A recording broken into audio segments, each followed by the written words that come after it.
Carbohydrate ও ফ্যাটের পাশাপাশি 3টি প্রয়োজনীয় মাইক্রোনিউট্রিয়েন্টের মধ্যে একটি হলো প্রোটিন।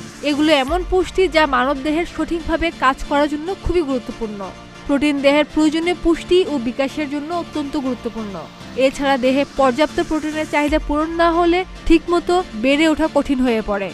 চুল পড়ার সমস্যা, গায়ের রং ফ্যাকাশে, মাথা ব্যথা, দৃষ্টিশক্তি কমে আসা, পায়ের গোড়ালিতে পানি জমে ফুলতে থাকার মতো নানা অসুবিধা দেখা দেয়। কমে যায় রোগ প্রতিরোধ ক্ষমতাও।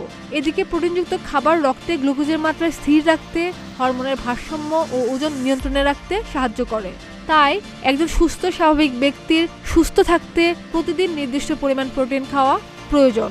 এবার তাহলে প্রশ্ন, তাহলে একজন ব্যক্তির প্রতিদিন কতটুকু প্রোটিন খাওয়া দরকার? চলুন জেনে নিই।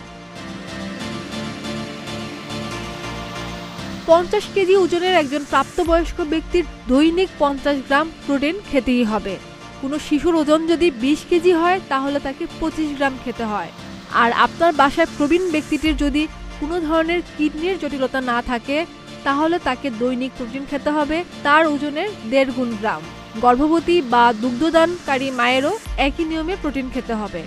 অর্থাৎ একজন প্রবীণ ব্যক্তি কিংবা গর্ভবতী নারীর ওজন যদি 60 কেজি হয় তাহলে তাকে প্রতিদিন খেতে হবে 90 গ্রাম প্রোটিন।